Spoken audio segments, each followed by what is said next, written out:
My Story, Progression, and Surrender by Mark C. The print version of this story can be found on the website aabeyondbelief.com in the Personal Stories section, dated August 28th, 2016. My sobriety date is December 10, 2009. Perhaps two words that describe my 3 decades with alcohol are progression and surrender. Having once been an ardent evangelical Reformed Christian believer, by the time I staggered into AA, I had been an atheist for almost 15 years. I was without theistic belief when I came into AA, and still self-identify as an atheist on purpose. A conscious contact with God and a growing understanding of God was what my life had been about for a couple of decades. I became a drunk while in full-orbed, meaningful Christian theistic belief and practice. I had my first drink of alcohol at around 8 or 9 years old. I remember it very clearly. My cousin and I were at our extended family's annual 4th of July get-together. It was a large group, and most of the adults in our extended family drank heavily. We had a lot of heavy drinkers, and by all appearances, several alcoholics. Some of the adults had an old-school approach to life and decided it was time for these boys to find out. Perhaps the theory was more a curiosity killed the cat notion. We were told to drink until we couldn't drink anymore. We did that. I got very drunk and very ill, threw up all over the place, and almost immediately decided I absolutely hated those feelings, those effects, and the taste. I seemed to develop an immediate aversion to alcohol. My cousin got very sick as well, yet did not feel my aversion, and instead said he liked it. It was years later before I drank alcohol for the second time. My cousin died of cirrhosis of the liver at 32 years old. He was a full-blown alky and drug addict by his early 20s and was in and out of hospitals and jails. He died drunk in agonizing pain. At about 12 years old, I smoked marijuana for the first time and liked that stuff very much. By the time I was 17 years old, I was using amphetamines and marijuana daily and managing my schedule with both those substances. I more or less walked away from all drugs at 18 when I joined the military. In a real sense, the United States military service saved my life.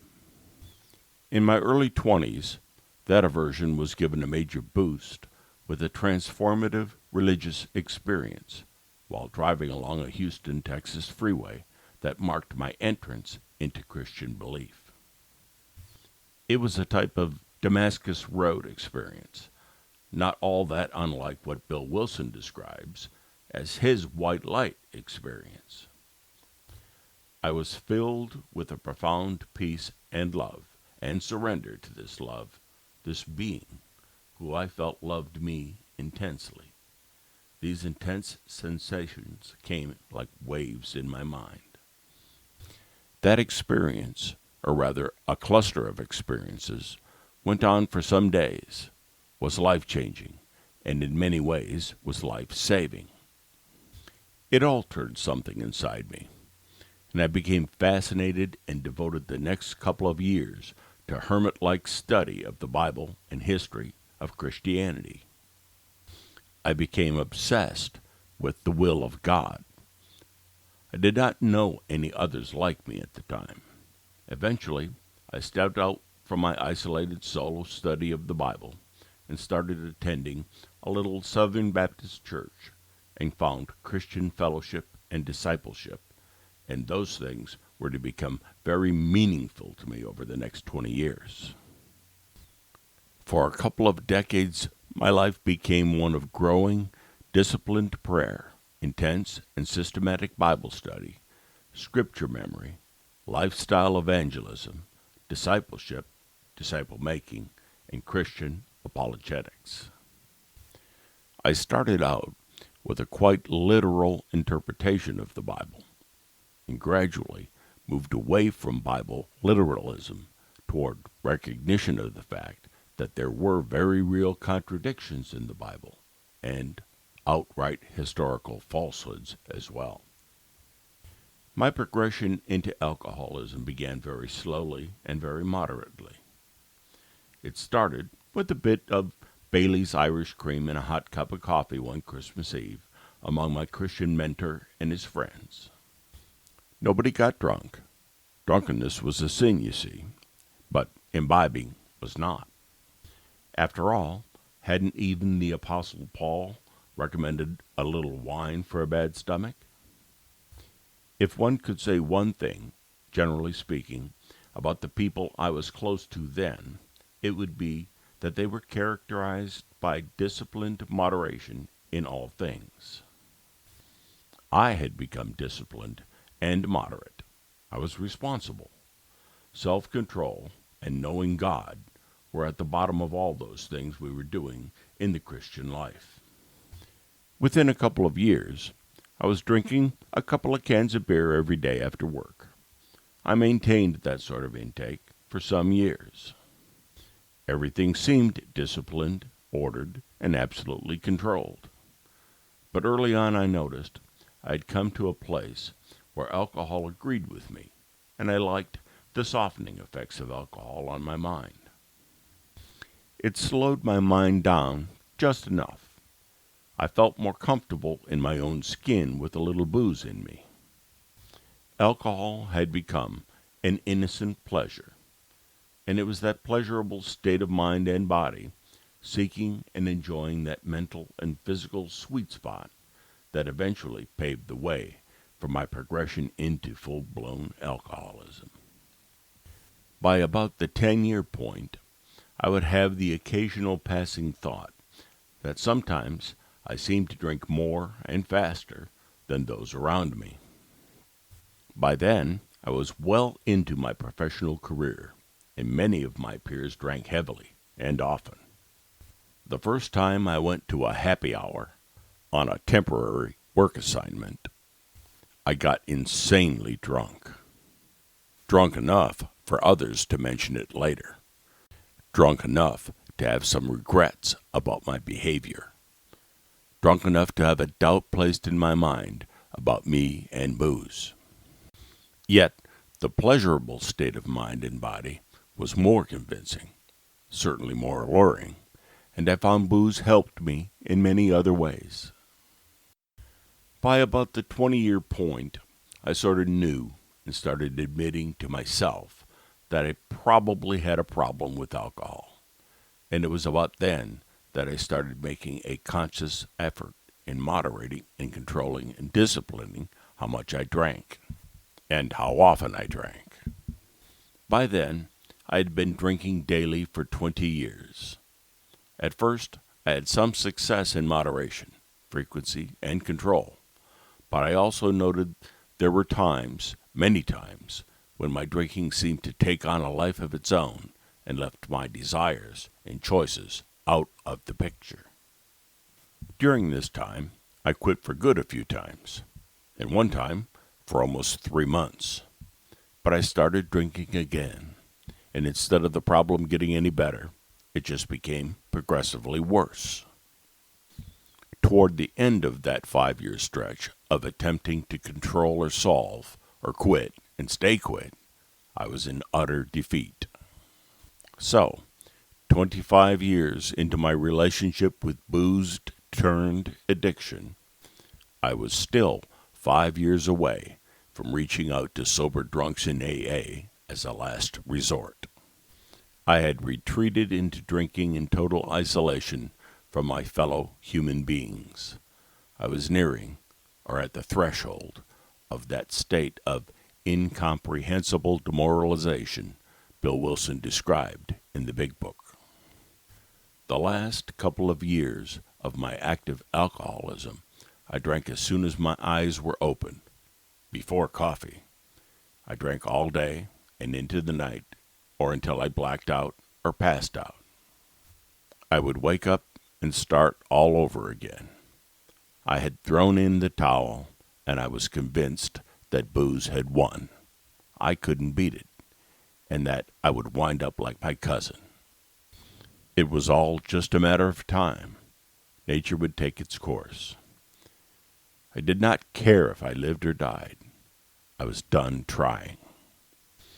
I was 54 years old, had become an alcoholic, and that appeared to be the end of my story. One night, in this state of mind, I decided that I wanted to live after all. I had 3 grown children from a failed 20-year marriage, and I had 3 grandchildren. I decided that I would have to take a completely different set of actions in one last attempt to fix the problem, if that were possible. I knew one thing for sure, and that was for some reason I could not fix this deal by myself, alone.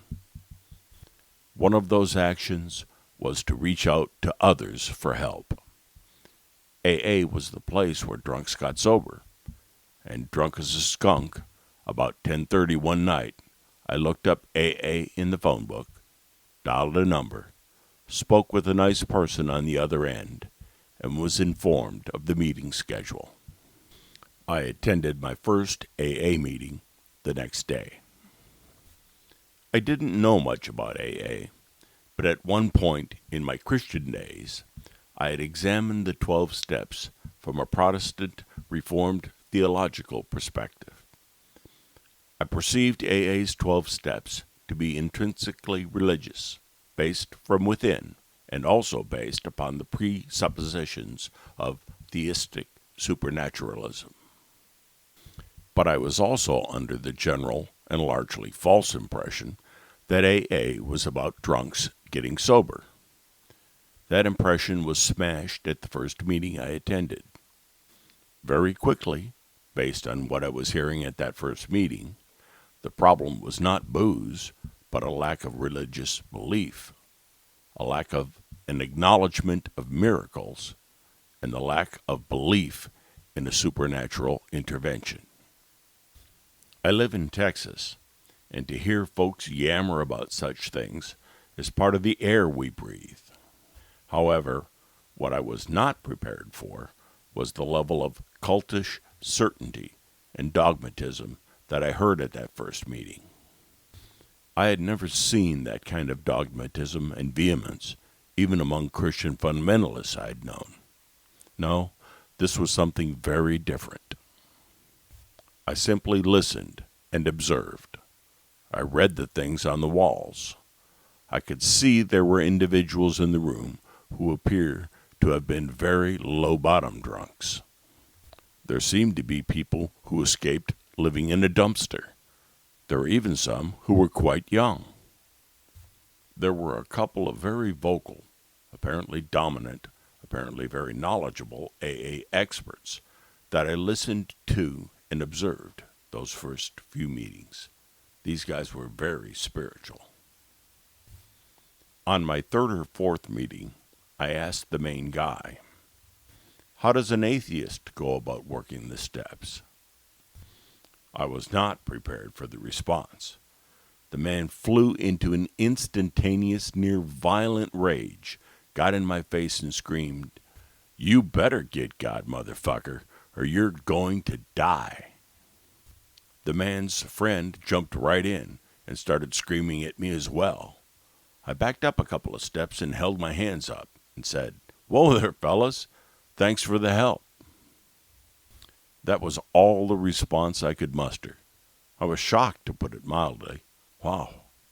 Never before had I seen that kind of vehemence toward a non-believer. Not face to face. Not in a place devoted to helping people. Not even among ardent Christian fundamentalists. Little did I know that would be the start of a 2.5-year-long daily campaign to drive the atheist either to conversion, to quiet subservience or to leaving AA. My sincere and honest question had stirred a hornet's nest. It was a couple of days after the expert and his friend's initial verbal violence that the man's friend saw me again, screamed at me for being an atheist, and stabbed his fingers hard into my chest. Little did I realize this would only be the first of 3 physical assaults, performed by believers, that would become part of my story as an atheist in AA. It was fairly minor as physical assaults go, but it was one nonetheless. I basically sloughed it off. Another member saw what had happened and approached me. She said, "Hey, don't pay attention to those guys. They don't own this place. Take what you can use and leave the rest. That's what most of us have to do." Those few words of encouragement and compassion struck a chord in me. A couple of days later, I saw the expert guy again and told him I wasn't trying to offend him, but was being honest about me. He moderated his tone some, yet was still basically hostile, and suggested I try to do 90 meetings in 90 days, and just to not drink no matter what. I told him I was committed to staying sober, and that I would set a goal to make 90 meetings in 90 days. As it turned out, I attended far more meetings than 90 in 90. As of this writing, I have 6 years, 8 months, and 7 days sober, and have been completely relieved of the seemingly hopeless state of mind and body. The first few years of my sobriety, I was fortunate enough to attend many different AA meetings in 7 states. What I found in most of those were echoes of theistic religious bigotry so prominent in the first group I attended. What I also found in all of these meetings, however, were sober drunks and people still learning to live sober. We have that one thing in common, apart from being human beings. I focus on what we do have in common, realizing that what others think about atheists and other types of non-theists, or say about me, or what actions they perform, are outside of my control and power. The only thing I have power and control over are my reactions, if any, to what occurs external to me. There really are babies in the nasty bathwater. I still take what I can use and leave the rest. About the author, Mark C. Mark C. has had a lifelong and growing fascination with what humans think and believe, and why they believe the things they do. That basic impulse included a BA in history and decades of incessant reading nonfiction, intellectual history, philosophy, religion, and literature. His professional career has been spent in insurance claims and investigations. He has 3 grown children, 9 grandchildren, 2 of whom are monoamniotic monochorionic.